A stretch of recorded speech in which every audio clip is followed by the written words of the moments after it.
오늘 이제 13장 마태복음 52절입니다. 이렇게 다 같이 읽어볼까요? 시작. 예수께서 가라사대 그러므로 천국의 제자들 서기관마다 마치 새 것과 옛 것을 그곳에서 내어오는 집주인과 같으니라. 그렇죠? 이제 성경을 좀 많이 찾습니다. 이사야서 43장 1절.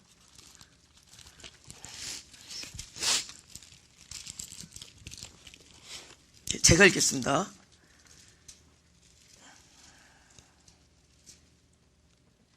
야곱아, 너를 창조하신 여호와께서 이제 말씀하시니라. 이스라엘아, 너를 조성하신 자가 이제 말씀하시느니라. 너는 두려워 말라. 내가 너를 구속하였고 내가 너를 지명하여 불렀나니 너는 내 것이라.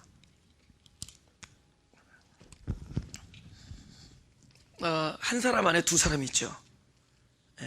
우리가 그러죠. 우리가 이스라엘로 하나님께서 거듭냈지만 오늘의 경험은 야곱이죠. 인정하세요? 인정하죠? 근데 감사하게도 야곱을 제끼지 않고 야곱에게도 말씀하시고 이스라엘에게도 말씀하세요. 야곱도 넌 내 것이고 이스라엘도 넌 내 것이야. 야곱도 지명하여 불렀고 이스라엘에게도 동일한 얘기를 합니다. 그래서 하나님께서 말씀하시면 두 사람이 동시에 들어요. 우리의 겉사람과 속사람이 듣습니다. 그럼 제가 아주 심플하게, 겉사람이 듣는 말씀은 율법이고 속사람이 듣는 말씀은 복음이에요. 그럼 율법은 뭐 하는 거죠? 고린도후서 3장 6절.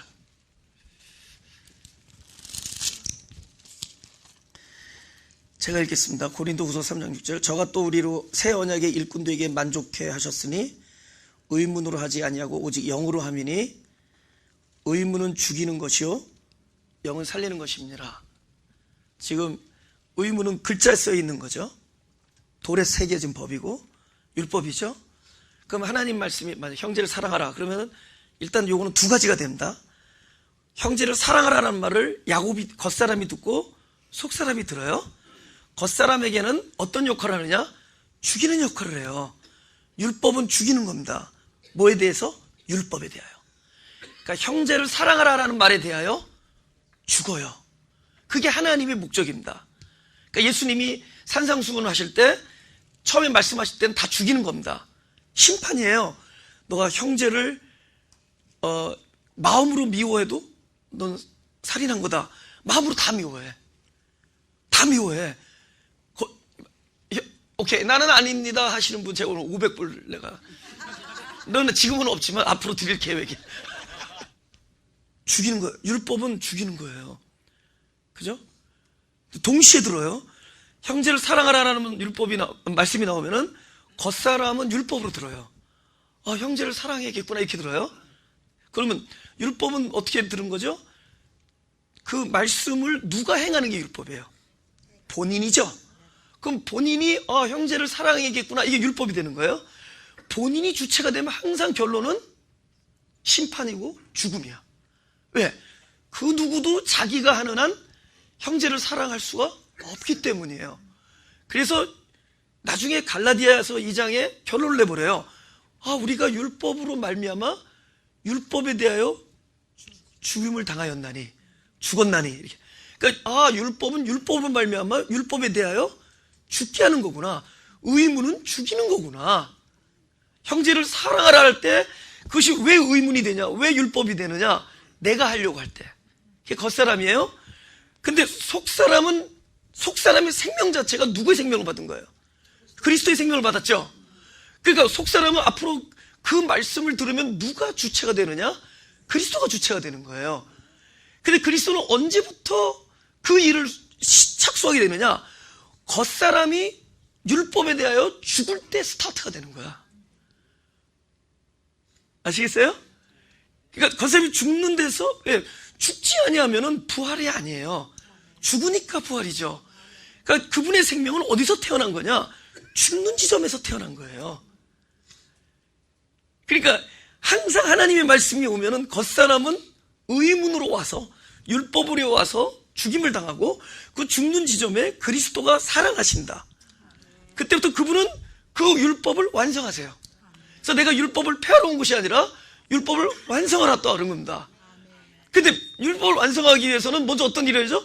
그 율법으로 말미암아 우리가 바로 그 말씀을 듣는 우리가 죽는 일이 일어나야 돼요. 죽는 일이 일어나는 곳이 돼야지만이, 저는 얘기했잖아요. 불뱀에 물린 자만이 노뱀으로 구원 얻어요. 물리지 않은 자는 노뱀과 아무 상관없어요. 물린 자기 때문에 그저 죄인들만 구원을 받습니다. 우리가 이렇게 얘기하죠. 아, 내가 죄가 많을지라도 나를 구원하셨다. 노, 죄인이기에 구원하셨어요. 죄인 아닌 사람은 구원 안 해도 돼요. 그냥 죄인 아닌 거야. 저 사람은 구원도 안 가. 죄인이 아니니까. 근데 저 사람은 뭐죠? 하나님과는 상관이 없어. 그게 진짜 심판이에요. 우리는 상관이 있기 때문에 늘 죄인이야. 왜? 관계가 있기 때문에 하나님으로부터 법을 받아요. 근데 그 법이 나를 죄인 만들어. 하나님과의 관계가 있기 때문에 죄인돼. 나는 죄인입니다라는 거는 나는 하나님이 나를 죄인 만들었습니다라는 말과 똑같아요. 왜? 당신이 법을 주셨기 때문에. 그러나 하나님은 죄인들을 구원하신다는 거죠. 할렐루야?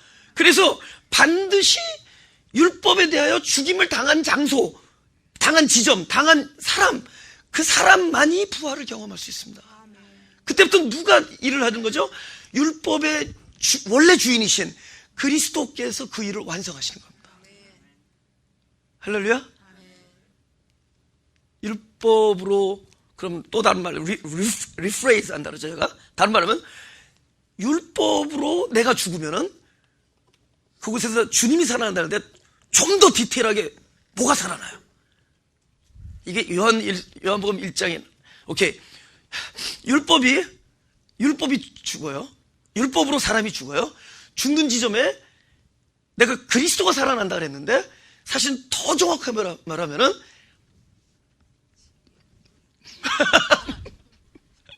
미움. 뭐가 살아나? 미움. 여기 나왔어요 지금. 말씀이 살아나. 말씀이 살아나. 율법이 죽는 곳에, 율법으로 내가 죽는 곳에 그 말씀이 살아나시는 거예요. 어디서? 죽은 자들 가운데서 살아나셔요. 요한복음 1장 제가 읽겠습니다. 14절 제가 읽겠습니다. 말씀이 육신이 되어 우리 가운데 거하심에 우리가 그 영광을 보니 아버지의 독생자의 영광이요 그 은혜와 진리가 충만하더라. 이 텍스트로는, 이 성경 이거 글자 그대로 이 의도, 저자 의도로는 예수 그리스도가 이 땅에 육신으로 오시는 성육신을 얘기합니다. 그죠?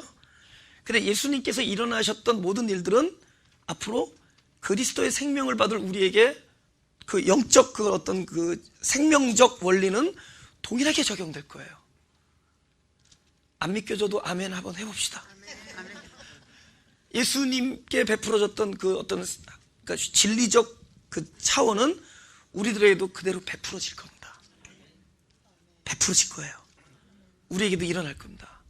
그죠? 그러면 말씀이 육신이 되신 그분이 계시죠?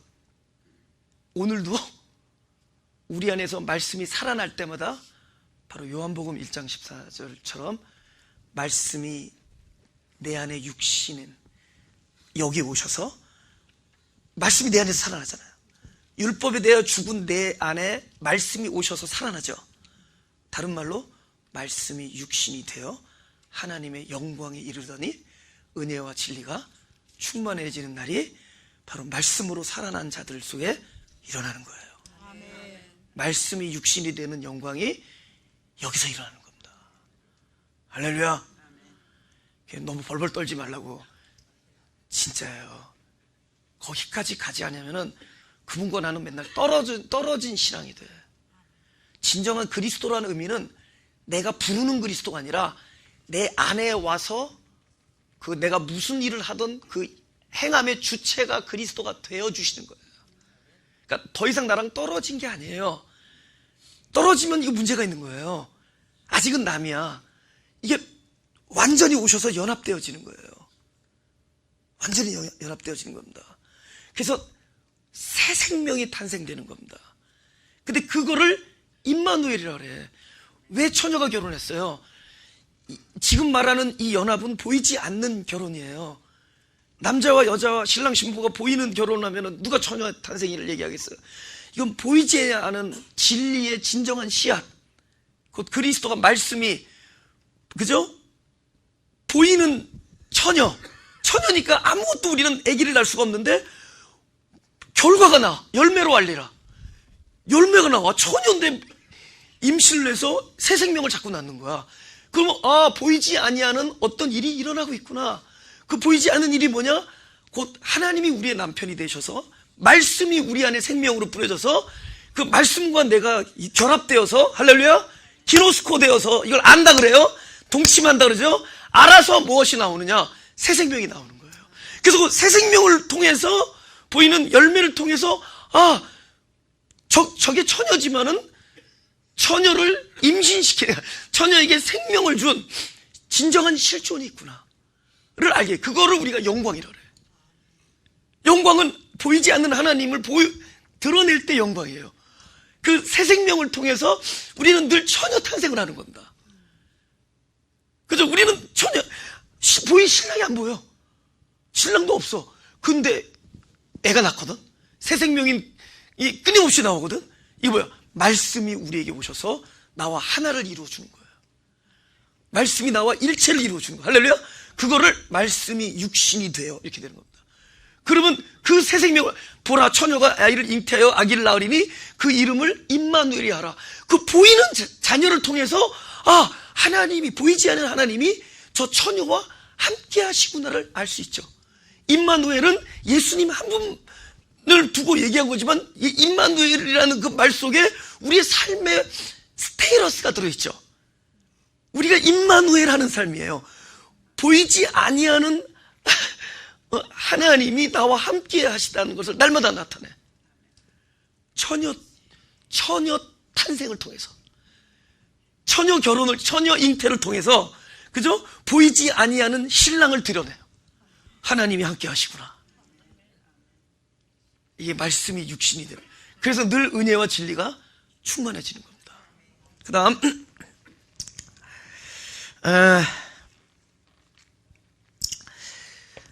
그러면 좀 강도를 높여서 계시록 5장, 지금 계시록 5장 보겠습니다. 1절부터 내가 봄에 보좌에 앉으신 이의 오른손에 책이 있으니, 여러분 이 책이 소설책이 아닌 건 알죠? 이 진리의 책, 그 성경 아니겠어요, 그죠? 책이 있으니 중요한 거는 안팎으로 썼다는 거예요. 안팎. 그러니까 뭐 이런 거겠죠. 이게 바깥이라면 이게 아니겠죠. 그럼 오늘날 우리에게 뭐 해야겠어요? 바깥을 의문과 율법이라면 안은 영이죠. 내가 너에게 이른 말이 영이다. 의문은 죽이는 것이요 영은 살리는 것이다. 할렐루야. 다른 말로 복음이라고 얘기할 수 있죠. 다른 말로 뭐죠? 하나님의 뜻이죠. 하나님의 성취고, 그리고 그분의 일하심이죠. 그리고 그것은, 영은 뭐예요? 그분이 일하시는 거고, 의문은 뭐죠? 우리가 돌판에 새긴 법을 보고 내가 일하는 거죠. 그죠? 그것은 내가 지켜야지만이 하나님 백성 되는 거고, 의문은, 영은 내 안에 들어온 순간 나는 하나님 백성 돼요. 하나님이 직접 내 안에 들어온 순간, 말씀이 내 안에 들어온 순간에 나는 그의 백성이 돼요. 에레미야를 통해서 얘기를 했죠. 할렐루야. 그러니까 여기는 이 마태복음, 계시록 5장은 성경책인데 그거는 바깥만 있는 게 아니다라는 거예요. 안이 있다는 거예요. 근데 안은 우리가 알 수가 없다는 거예요. 읽어줄게요. 왜냐? 7인으로 봉하였다는 거예요. 옛날에 또 두루마리 이 성경이 이게 딱 시일됐다는 겁니다. 뭐라고 탁 봉했어요. 이거 누군가 이걸 봉을 떼야 돼. 그죠? 알잖아요. 옛날에는 어떤 식으로 붙였는지. 그죠? 지금처럼 스카치 테이프는 아니지만은 뭔가 붙이는 게 접착제가 있었을 거 아니에요, 옛날에. 바프를 붙이던, 촛물로 녹여서 붙이던 그런 거 붙여놨을 거 아니에요. 그리고 딱 실을 해놨을 거 아니에요. 그죠? 그러면 그걸 누군가를 떼야 된다고요. 그럼 떼려면 어떻게 돼요? 부서져야 되죠. 그걸 떼려면 찢어지고 부서져야 되죠. 돌 위에 돌 하나 남지 않아야 됩니다. 그래서 그 바깥에 있는 글, 안이 보여야 되니까. 그래서 바깥에 있는 돌 성전이 무너지는 이야기를 예수님께서 돌 위에 돌 하나도 남지 아니하리라. 바깥이 무너지면서 이제 안이 드러나는 거예요. 네. 2절 또 봄에 힘있는 천사가 큰 음성으로 외치기를 누가 책을 펴며 그 인을 떼기에 합당하냐니 하늘 위에나 땅 위에나 땅 아래에 능히 책을 펴거나 보거나 할 리가 없더라. 근데 너무 재밌는 게 나는 이거 내가 신학교 들어가기 전에 어렸을 때 읽다가 발견한 건데 여기 세 가지 중에 하나 빠진 게 있어요. 땅 위아래는 있는데 왜 하늘은 위만 있을까? 하늘 아래도 있어야 될 거 아니야. 나는 그것을 무엇으로 봤느냐? 하늘 아래라가 만약에 쓰여진다면 이건 일종의 저의 일종의 위트입니다. 그러나 만약에 하늘 아래라는 말이 쓰여진다면은 난 그것을 우리들의 마음으로 보는 거죠. 예, 우리들의 마음 안에는 그분이 계시거든요. 그죠? 돌로 만들어진 성전이 무너지고 그 다음에는 그 성전이 어디로 옮겨졌다 그랬어요? 땅으로 만든, 흙으로 만든 우리들의 마음으로 성전이 옮겨집니다. 너의 마음은 거룩한 성전이니. 할렐루야. 예. 이제 그 안에서 이루어질 겁니다. 예. 이 책을 펴거나, 다시요. 이 책을 펴거나 보거나 하기에 합당한 자가 보이지 않기로 내가 크게 울었더니 장로 중에 하나가 내게 말하되 울지 말라. 유대 지파의 사자 다윗의 뿌리가 이기었으니. 이거 바보가 아닌 다음에 누군지 알겠죠? 그리스도. 그죠? 이 책과 그 7인을 떼시리라 하더라. 오케이. 그리스도인데 성경에서 아브라함에게 자손의 약속을 합니다. 근데 나중에 갈라디아에서 자손들이라 하지 아니하고 자손 하나를 얘기했으니 곧 그리스도다 그래요.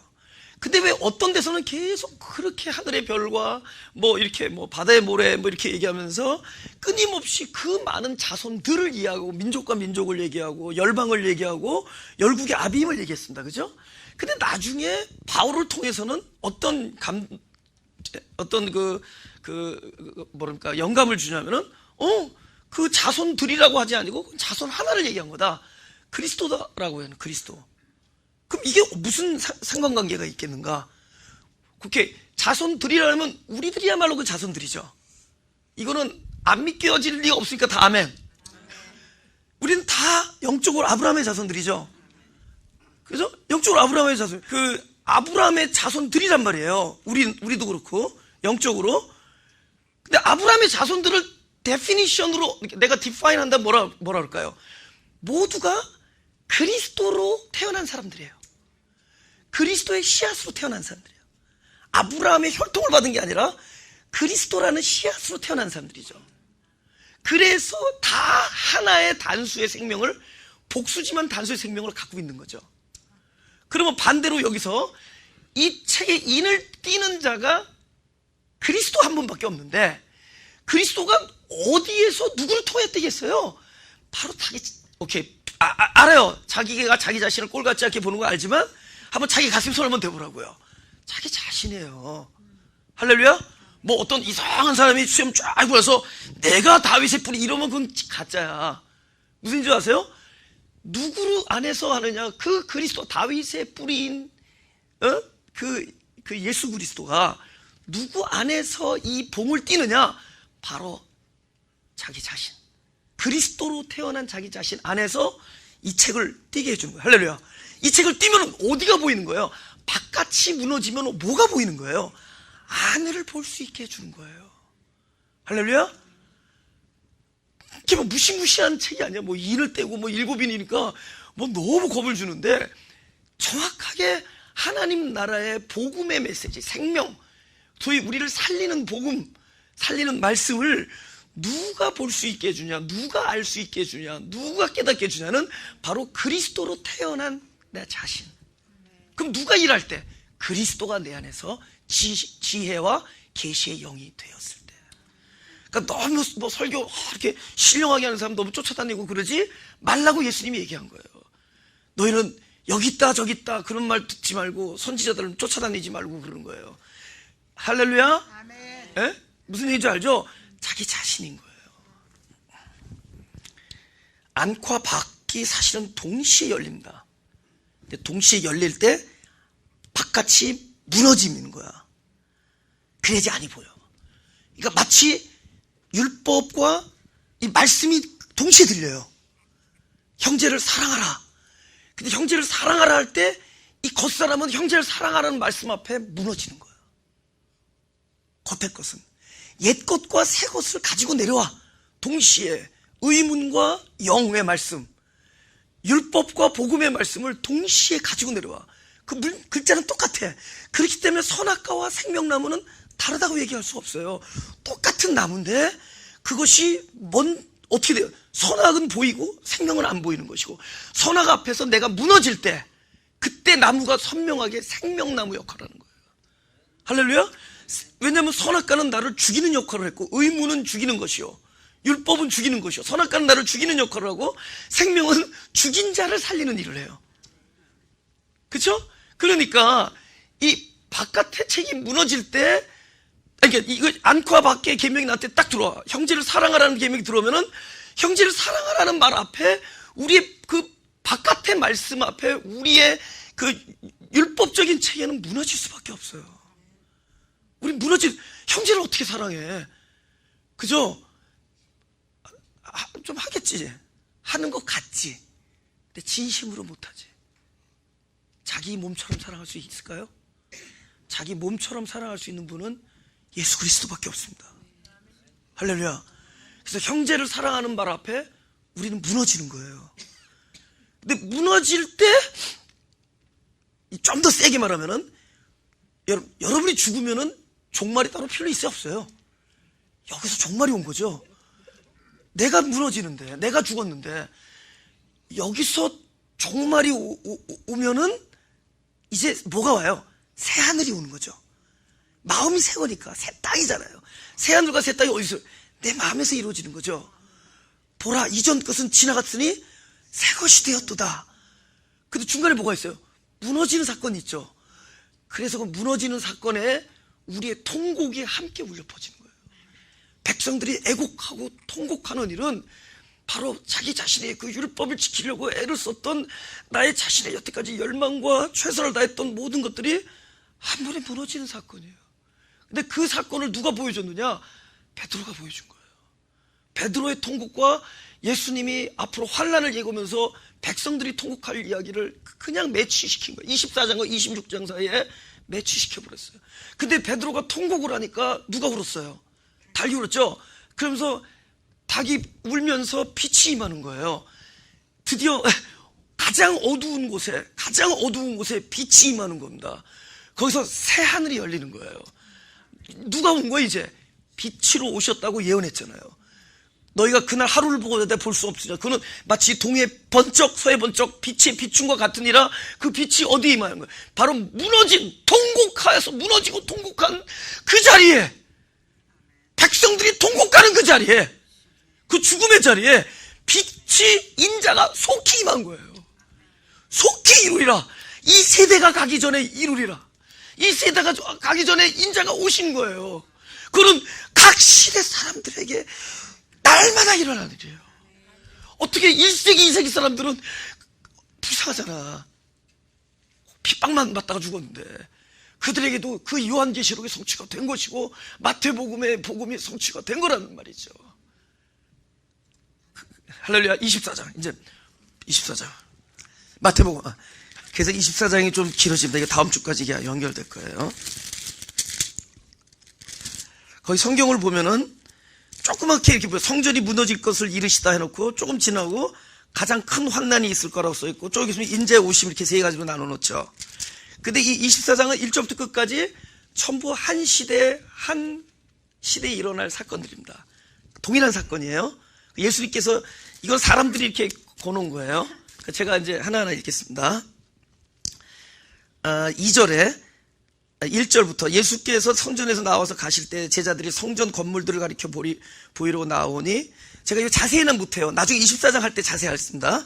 대답하여 가로되 너희가 이 모든 것을 보지 못하느냐? 내가 진실로 너희에게 이르노니 돌 하나도 돌 위에 남지 않고 다 무너뜨리라. 언제 어떻게 됐어요? 예수님 돌아가시고 나서 돌로 세워진 성전이 로마한테 함락당할 때 엄청난 환란이 임합니다. 실제로 우리가 끔찍해요. 전에도 못 봤고 앞으로도 그런 모습은 없을 것 같은 그 엄청난 환란이 그 도시에 임해요. 근데 그 환란이 주는 의미는 사실은 예수님께서 예언한 무엇이 이루어지는 것이냐? 돌이 무너지는 거예요. 원래 법은 돌에 새겨져서 좋습니다. 그 법은 우리가 말하는 선악과의 계명입니다. 그 돌에 새겨진 복음은, 그 율법은 왜 새겼느냐? 우리 스스로 그 법을 지킬 수 없다는 걸 알게 해주기 위해서예요. 그거는, 그러니까 너희는 존재적으로 의롭지 못하다. 원래. 그렇죠? 근데 존재적으로 의롭지 못하다라는 것을 몰라. 그래서 법을 한번 줘보는 거야. 그리고 이걸 존재적으로 의롭다면은 이 법을 지킬 텐데. 그죠? 근데 이 법을 못 지키는 순간에 이 존재 자체가 온전하지 못하다는 걸 알게 해주는 법이 그 법이에요. 근데 그 법을 지키고 있는 한, 그 돌에 새긴 법을 지키고 있는 한, 존재는커녕 오히려 율법에 의해 옷을 입죠. 그것을 겉옷이라고 그래, 겉옷. 겉옷을 잔뜩 입고 있는 거야. 그럼 겉옷을 잔뜩 입고 있는 사람이 자기가 존재적으로 온전하지 못하다는, 예를 들면은 마음으로부터 탐스럽거나 지혜롭게 보이거나 먹고 싶거나 하는 마음으로부터 자기를 자유케 하고 마음으로부터 죄를 안 짓게 하는 존재의 자유함을 본인이 몰라. 지키고 있는 한은, 아직 선악과를 안 먹는 한은. 그러니까 선악과를 안 먹었다는 얘기는 겉옷을 입고 있죠. 겉옷을 입고 있을 때는 현재 존재적으로 자기가 속옷이 빨개 벗겨지고 있다는 것을 알 수 있다 없다? 모르죠. 속옷이 벗겨져 있다는 건 언제 알죠? 겉옷이 벗겨지니까 아이고 속옷도 벗겨져 있구나. 그러니까 율법이 나에게 주어질 때 율법을 지키고 있는 이상은 아무것도 할 수 없어. 자기에 대해서 효과가 없어. 근데 율법은 깨질 때, 율법을 깨짐을 통해서 나의 겉에 행위의 의도 깨어지지만 나 존재도 온전하지 못하는 것을 알게 해주는 거예요. 할렐루야? 돌이 무너진 그런 사건입니다. 그래서 이것이 무너질 때 우리는 통곡합니다. 이것이 나의 겉옷이 벗겨지고 나의 존재가 무엇인지 드러날 때 우리는 통곡할 수밖에 없어요. 백성들이 통곡하게 되고 나 자신도 통곡하게 되는 거예요. 근데 그때 인자가 임하는 거예요. 3절, 예수께서 감난산 위에 앉으셨을 때 제자들이 종용에 와서 가로되 우리에게 이르소서 어느 때에 이런 일이 있겠사오며 또 주의 임하심과 세상 끝에는 무슨 징조가 있사오리까? 바보 같은 질문을 하는 거죠. 에? 자꾸만 세상 끝을 염두에 두죠. 그때 사람이나 지금 사람이나 뭔가 이 우주가 끝날 것이다를 자꾸만 생각해. 근데 하나님은 그 우주를 어디다 만들어놨느냐? 우리 마음 안에다 만들어놨대도. 하나님이 끝내고자 하는 데는 딴 데가 아니라 이 애꿎은 지구가 아니라 이 애꿎은 이 지구 잘 돌아가고 있어. 지금 적당히 온난화 현상도 일어나고, 그러니까 우리도 여름에 여기 엘니뇨도 일어나고, 약간 또 기울었잖아, 그죠? 여러분, 우리가 나이가 50세가 넘어서 운전해서 저희 주차하면은 지구 기운만큼 삐뚤어지는 거 알죠? 하나님 우리를 그렇게 만들었어요. 나이가 이게 넘어가잖아요? 그러면 파킹을 딱 했는데 똑바로 안 되고 딱 각도가 지구 꺾인 만큼 꺾여. 난 그거 좁히느라고 요새 노력 많이 해. 이 애꿎은 이 물리적 우주를 끝내려는 게 아니라, 애꿎은 사람들의 생명을 3분의 1을 핵폭탄으로 날리려는 게 아니라 우리 마음 구석구석을 돌 위에 돌 하나도 남지 않도록 완전히 무너뜨리는 겁니다. 그분 하나님께서 생각하는 세상 끝은 어디에서 보느냐? 바로 우리의 옛 세상 끝을 보는 거예요. 할렐루야. 그리고 우리들의 관심은 when이야. when. 언제? 그죠? when. 그걸 2000년 동안 물어보고 있어. 아직도 또 그 when이, 교회 역사를 보면 매 세대마다 11세기, 12세기, 13세기, 14세기 말세다. 다 그래서 다 말세다. 그리고 성경 다 맞아. 다 말세이고. 근데 그들이 생각한 말세와 하나님이 생각한 말세는 다른 거예요. 하나님은 말세를 어디서 보기를 원했느냐? 우리의 마음 안에서 그 세상 끝을 여기서 보기를 원해. 그래서 세상 새 하늘과 새 땅을 여기서 만들어내기를 원해. 근데 우리는 자꾸만 이 이 세상이 끝나. 자기는 지금 아직까지 단단하게 있으면서. 그걸 어디 데려갈 수도 없어. 어디 데려가도 단단해, 그거는. 여기서 체질이 녹아야 되는데, 이 풀모같이 이 체질이 여기서 녹아져야 되는데, 나는 안 녹아지는데 지구가 녹으면 어떡할 거야? 그 어디 화성 데려가서 그러면 녹힐 거야? 내 체질이 내가 녹아지는 거예요. 할렐루야? 그러니까 예수님께서 4절에 예수께서 대답하여 가라사대 너희가 사람의 미혹을 받지 않도록 주시라. 많은 사람이 내 이름으로 와서 이르되 나는 그리스도라 하여 많은 사람을 미혹해 하리라. 이제 쭉 가죠. 제가 중요한 거로 넘어갈게요. 이제 여기 뭐 민족과 민족 이런 건 우리 안에서 일어나는 일. 나중에 이제 24장 강의할 때 하겠습니다. 14절 다 같이 시작. 이 천국 복음이 모든 민족에게 증거되기 위하여 온 세상에 전파되리니 그제야 끝이 오리라. 여기서 말하는 민족과 열방과 온 세상이 다 어디 안에 있었느냐? 우리 안에 있는 거예요. 그게 끝이라. 근데 거기서 끝이라는 거는 쫑을 내겠다는 끝이 아니라 드디어 하나님의 뜻이 완성된다는 겁니다. 그죠? 이제 그거 좀 넘어가서 26절. 그러면 사람들이 너에게 말하되 보라 그리스도가 광야에 있다 해도 나가지 말고 보라 골방에 있다 하여도 믿지 말라. 번개가 빛이에요. 동편에서 나서 서편에까지 번쩍임같이 인자의 임함도 그러하리라. 할렐루야. 그 다음에 주검이 있는 곳에는 독수리들이 모일지라. 이것도 해석이 분분한데 하여튼 24장 할 때 할게요. 29절. 그날 환난 후에 즉시 해가 어두워지며 달이 빛을 내지 아니하며 별들이 하늘에서 떨어지며 하늘의 권능들이 흔들리라. 오케이? 지금 이 표현은 실제적으로 문자적으로 하늘의 빛이 없어질 이유가 없어요. 언제 이런 상황이 와요? 베드로가 3번 부인하고 나니까 딱 베드로한테 물어봐. 너 그때 느낌 어땠냐? 하늘이 빛을 잃고? 아니 진짜 그렇대도 베드로 달이 빛을 내지 아니하며 하늘의 권능들이 다 떨어져. 깜깜해지는 거예요. 왜? 우리에겐 더 이상 희망이 없기 때문에. 나로서는 방도. 왜? 나는 율법 앞에서 무너지고 깨어지고 죽음을 겪고 있기 때문이에요. 자꾸만 이 세상에 해가 뭐 피가 물들고 이런 얘기하지 말라는 거죠. 그만큼 우리들의 마음을 묵시적으로 이렇게 표현한 거예요. 이스라엘 백성들의 그 옛날 문학체계가 그런 표현 방식으로 한 거라는 거죠. 우리나라 말이 이런 거 있죠. 저 눈에 집어넣어도 안 아파. 그걸 만약에 이스라엘 백성이 만약에 그걸 글을 읽으면 어떻게? 야, 그때 말세가 되면은 자식을 눈동자 안에다 집어넣는 세대가 오는구나. 그러면 그때 그 뭐라 해요? 그때 인조 눈이 나와서 그걸 베리칩이라고 하고 그거 받지 말라 그럴 거라고. 아들을 눈 안에 집어넣어도 아프지 아니한 눈동자를 손목과 뭐 받으러 가. 뭐 이런 얘기들이 막 아주 코미디도 이런 코미디가 없는 거지. 에? 무슨 케어, 오바마 케어 뭐 이런 거. 그죠? 오케이. 30절. 그때 인자의 징조가 하늘에서 보이겠고 그때 땅의 모든 족속들이 통곡하며 그죠? 우리의 애통하는 심정을 말한다. 완전히 깨어짐. 그들이 인자가 구름들 속에서 구름들이에요. 구름들과 함께 구름을 타고 손오공처럼 오는 게 아니라 구름들 속에서 구름들과 연합하여 이런 겁니다.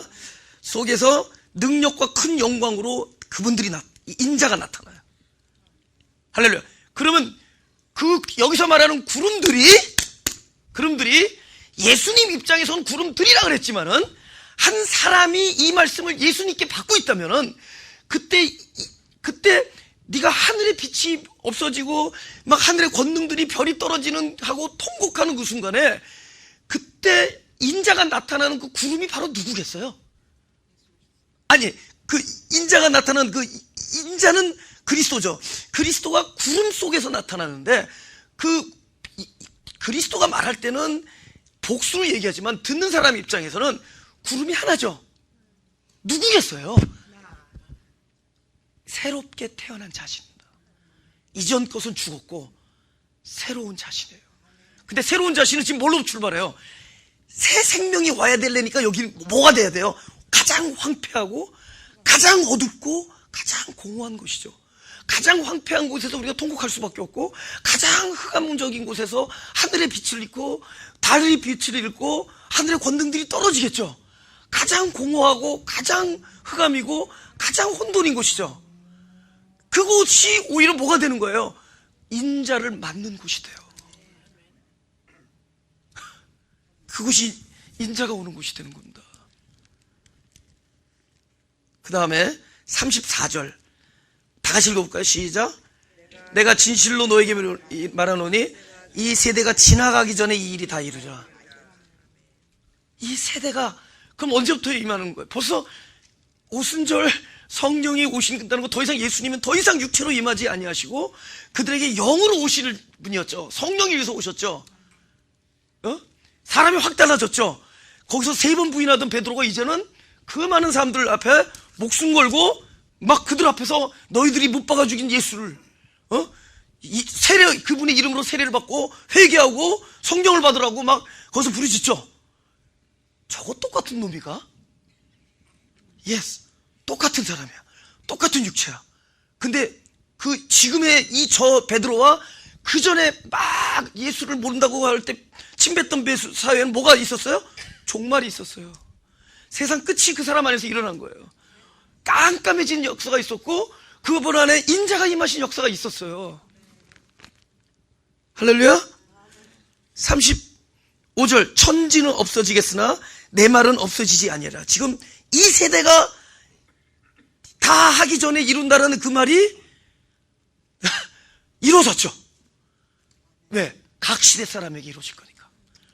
그리고 우리 입장에서도 내 세대가 이루기 전에, 다 하기 전에 이 일은 일어나고 있다는 겁니다. 36절 그러나 그날과 그때는 아무도 모르나니 하늘의 천사들도 아들도 모르고 오직 아버지만 아시느니라. 노아의 때와 같이 인자 임함도 그러하리라. 그런데 여기서 말하는 때라는 것은 몇 월 며칠이는 사람들의 캘린더 시간이 아니에요. 바로 예배를 뭐라고 얘기하느냐? 당신의 조상들은 예루살렘에서, 우리 조상은 산에서 드렸는데 당신의 조상은 당신의 예루살렘이니까, 여자가 물으니까 예수님께서 이 산도 아니요 저 산도 아니요 예배할 때가 이루리니 하면서 예배를 더 이상 장소나 어떤 그런 사건의 개념으로 놔두지 않고 예배를 어떠한 때로 몰고 가는데, 때조차도 우리가 생각하는 시간의 개념이 아니라 예배할 때가 일어나니 곧 신령과 진정으로 예배할 때가 온다 그래요. 그럼 신령과 진정 뭐야? 영 안에서, 하나님은 영이시니 영과 영이 교통할 때가 이루리라. 지금 뭐가? 인자가 오시는 거잖아요. 인자가 영으로 찾아오셔서 진리로 오셔서, 하나님은 영이시니 이제는 하나님의 진리를 영 안에서 맞을 때가 오죠. 뭐 하얀 옷 입고 와서 뭘 만져주겠다고 그래요. 그죠? 아니야. 나도 하얀 옷 입은 예수님 본 적 있어요. 술이 떡이 돼가지고 새벽 3시에 있는데 그분이 하얀 옷 입고 나타나서 동선아 부른 적 있어요. 그래서 어떻게 하겠다는 거야? 무슨 일이 일어났냐고. 그렇게 동선아 임함은 아무것도 아니야. 지금 생각해보니까 내가 볼 때는 너무 목이 마려서 헛걸 보고 같긴 한데, 그때 오셨어도 그건 아무런 의미가 없어요. 주님이 말한 방식으로 와야 돼. 빛으로 와야 돼요. 진리로 와야 되고, 우리의 때에 속하지 아니하고 신령과 진정 안에서의 때로 와야 돼. 카이로스로 오는 거예요. 믿음의 때 안으로 오는 거예요. 할렐루야. 글로 오는 거예요. 그리고 40절 그때 두 사람이 밭에 있으면 하나는 데려감을 당하고 하나는 버려둠을 당할 것이요, 두 여자가 매를 갈고 있으면 하나는 데려감을 당하고 하나는 버려둠을 당할 것이니라. 여러 번 얘기했죠. 네 복중에 두 자식이 있으니 그들이 서로 족속과 족속을 나누죠. 그러니 제가 여태까지 늘 우리가 민족과 민족, 열방과 열방, 족속과 족속이 어디서 나눠져요? 우리 한 사람 안에서 나눠져요. 우리 한 사람 안에서, 열방 하면서 너무 그러지 말고 한 사람 안에서 민족과 민족이, 우리가 날마다 우리 안에서 싸우는 일이에요. 이제 계시록을 보면 알겠지만 우리 안에서 싸우는 일들이 일어나요. 내 안에서. 왜냐하면 옛사람과 겉사람의 충돌이 일어날 수밖에 없어요. 그래서 늘 세상 끝날이 임해요. 그래서 그는 검으로, 말씀은 검으로 왔어요. 진정한 화평을 주기 위해서 검으로 옵니다. 그래서 검은 계속 우리의 말씀이 운동력이 있어 흉과 영과 골수를 쪼개고, 그런 일이 어디서 일어나냐? 우리 마음 안에서 계속 일어나는 겁니다. 그러니까 지금 한 사람 안에서 한 사람 버려둠을 당하고 늘 나는 쇠하여야 되고 그는 흥하여야 하리라. 세리원이 왜 그러겠어요? 실제로 자기의 목은 달아나요. 달아난 그 자리야말로 예수가 머리가 되는 자리가 돼요. 예수가 머리 둘 곳이 없었어요. 그게 달아나기 전에는. 근데 율법이 무너져야지 그 자리에 예수가 영으로 임하는 겁니다. 진리로 임하는 거예요. 그래서 한 사람 안에서, 근데 이걸 휴거라고 얘기해. 여러분, 어떤 사람은 휴거고 어떤 사람은 여기 남아있으면은, 여기 남아있는 사람이 볼 때 오메 저기 나는 올라가는데 우리 와이프가 불러. 나 내려갈래. 더 휴거가 믿어져요. 휴거. 그리고 구름 반드시 떨어지게 돼 있어. 구름은 여러분을 100파운드 이상 된 사람은 받칠 수가 없어. 떨어진다고.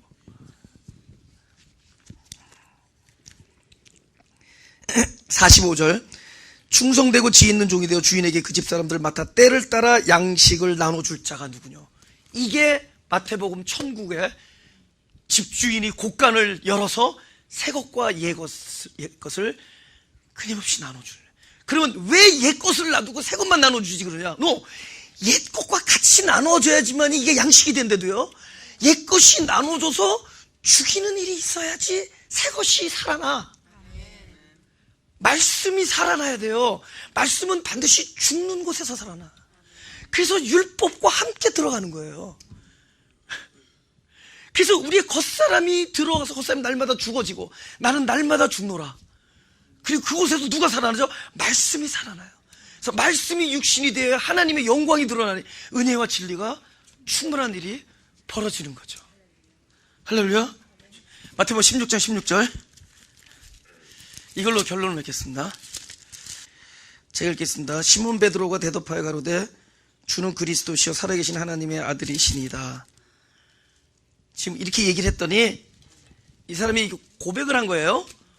근데 이 고백이 자기가 생각해서 한 얘기가 아니라고 얘기를 해줘요. 그죠? 그러면서 하시기를 17절에 예수께서 대답하여 가라사대 바요나 시몬아 네가 복이 있도다. 이를 내게 알게 하니는 혈육이 아니요 하늘에 계신 내 아버지시니라. 또 내가 네게 이르노니 너는 베드로라. 내가 이 반석 위에 내 교회를 세우리니 음부의 권세가 이기지 못하리라. 오케이? 이 반석 위에, 그러면은 이 반석이 이제 중요해요. 천국 열쇠를 받는 사건이에요. 오케이. 이거 잘못 오해하면은 베드로의 고백 자체가 반석이 돼. 근데 이 고백이 딱 나온 다음에 고백을 누가 있게 해줬다 그러냐면은 네 혈육이 너를 그렇게 말하게 해준 게 아니다. 예를 들면 네가 뭐 IQ가 전국에서 2등이라고 해서 나온 게 아니다. 뭐 들어본 적 있죠? 네가 머리가 좋아서 나온 게 아니다. 너의 아버지 엄마 DNA가 좋아서 나온 것도 아니고 네가 머리가 좋아서 그런 것도 아니고 너를 알게 하니는 하늘에 계신 하나님이시다. 이렇게 얘기하죠. 그러니까 이분의 고백은 어디서 나왔다? 하나님이 그 안에서 일하심의 결과죠. 그러니까 예수님께서 내가 너에게 이르는 말이 스스로 한 것이 아니라 아버지가 내 안에 계셔 일을 한 것이다 이러죠.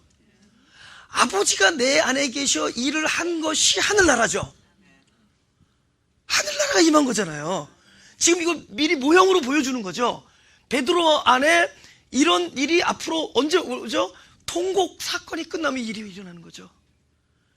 완전히 본인이 돌 위에 돌 하나가 남지 않는 사건이 일어나면은 이 사건이 일어나죠. 베드로 안에. 할렐루야? 이거는 뭐라 그래요? 우리가 고백하는 고백도 중요하지만 고백하고 속으로 안 믿으면은 이건 이거 사자성어로 사기 고백이죠. 나는 실제로 안 그러는데 그렇게 고백하는 거는 그건 고백 안 하는 것보다 못하죠. 나쁜 거잖아요. 그 하나님이 그런 거 안 쳐 별로. 뭐 우리가 뭐 사도행전 사도신경 얘기하고 주기도 입으로 얘기하는 그런 거 안 쳐. 오케이, 그러면 그것에 대한 의미를 깨닫는 것도 중요해. 아, 성찬은 이런 거구나. 그러나 의미도 중요하지 않아. 의미를 깨달았는데 진짜 뭐가 안 이루어질 수가 있느냐? 영어로 reality, 그 일이 내 존재 안에 일어나지 않으면 의미를 깨닫건 고백을 하든 소용없죠. 중요한 건 그 일이 내 안에 일어난 게 중요하죠. 할렐루야. 이분의 반석은, 베드로의 반석은 그 하나님 아버지가 안에서 일을 한 결과로 이러한 대고백을 할 수 있도록 한 메커니즘, 하늘나라의 영적 질서, 이것이 베드로한테 실제가 됐을 때 그게 반석이에요. 할렐루야. 그 일이 내 안에 실제가 됐을 때가 반석이야. 그래서 우리는 그걸 실제가 되기 위해서 내가 뭐 한 일 있어요? 그분이 오셨죠. 우리도 똑같은 걸 얘기할 수 있어요. 당신은 살아계신 그리스도시, 당신은 그리스도시요 살아계신 하나님의 아들이란 고백이 어디서 나오느냐? 바로 내 안에 하나님께서 일을 하심이 실제가 됐기 때문에 그렇게 얘기할 수 있죠. 할렐루야. 그러면서 19절에 내가 천국 열쇠를 내게 주리니, 지금부터 왜 천국 열쇠를 준다? 이건 표현이에요. 지금 아버지가 들어와서 너의 입술과 너의 마음을 움직이는 상태, 이미 네 마음이 뭐다? 천국이다. 그래서 그걸 설명한 거예요. 네가 땅에서 무엇이든지 매면 하늘에서 매일 것이요, 네가 땅에서 무엇이든지 풀면 하늘에서도 풀리라. 이거는 여기서 명령하면 해주겠다는 게 아니라 더 이상 땅과 하늘의 경계가 없어진 거죠. 천국 열쇠를 가졌다는 건 뭐예요? 더 이상 네 마음과 천국이 떨어져 있지 않다는 거죠. 이미 그것이 천국이다. 그래서 하늘나라는 여기 있다 저기 있다 할 것이 아니요 이미 내 마음에 있느니라. 할렐루야. 그 일이 일어나는 겁니다. 이 일이 얼마나 일어난다고요? 날마다 일어나. 날마다 통곡이 일어나고, 날마다 우리의 돌성전이 무너지고, 날마다 우리가 하늘이 빛을 잃고 하늘의 권능들이 떨어지고 별들이 떨어지며 달이 빛을 잃는 일들이 내 겉사람 안에서 날마다 일어나. 내 세상 끝이 와요. 그 인자가 임할 때마다. 그래서 나는 날마다 죽노라 하는 거예요. 날마다 죽는 일이 그분이 오실 때마다 일어나요. 또 죽는 일이 있을 때 그분이 또 오시고, 그 일이 동시적으로 새 것과 옛 것이 날마다 아버지 곳간에서 우리 영혼에 뿌려지는 거예요. 이 일이 되어가면서 어떻게 돼요? 점점 얼굴과 얼굴을 맞대고 그리스도와 내가 더 이상 남이 아닌 하나가 되어지며, 이제는 겉사람까지 막 이 속사람이 충만해져서 겉사람의 우리 육에까지 점점 확장되어져서 우리를 지배하고 우리를 통제해서 우리로 영과 혼과 육이 일체가 되어서 그걸 우리가 성화라 그래요. 스테반 같은 상태였죠. 그러면서 멋지게 나를 향해 돌을 던지는 사람들의 저들을 죄를 사하여 주옵소서라고 예수님이 한 말과 똑같은 말을 할 수 있는 사람이 되어지죠. 그렇게 되어지는 일들이 어떤 특별한 날 가서 천년왕국 뭐 이런 거 기다리지 마시고, 그 일이 뭐 7년 환란 이런 거 너무 이렇게 너무 그런 거 쫓아다니지 말고, 그 이런 진리를 들어야 돼. 진리. 그분이 오셔야 돼, 날마다. 할렐루야. 그래서 다음 주에 좀 할지 모르지만은 기분이 나면 오늘 못한 것 중에 갈라디아에서 하나는 종의 자녀예요, 하나는 자유의 자녀인데 둘 다 언약으로 대비시킵니다. 우리가 둘 중에 하나예요. 율법에 묶여있으면 종이고, 율법이 나를 죽이고, 언약이 내 안에서 살아나면은 나는 그때부터 자유된다. 그게 바로 제자의 삶이고, 제자들에게 말씀하시를 진리를 알면 진리가 너희를 자유케 하시다. 그게 언약을 받는 삶이요, 그 언약이 바로 단임하신 속히 오고 계시는 인자입니다. 그거를 육체적 사건으로 몰고 가면서 지금 기독교의 가장 본질적인 생명이 다 떠나가고 있어요. 일만 남았어. 모여서들 막 소리 지르고 기도하는데 정작 있어야 될 그분의 임하심은 사라졌어요. 그분의 임하심. 자기가 완전한 이 세상 끝날을 날마다 경험하게끔 만들었어요. 계시록은 전부 사람 안에서 일어나는 일들을 그렇게 숨은 언어로 표시해 둔 겁니다. 여러분, 할렐루야. 기도하겠습니다.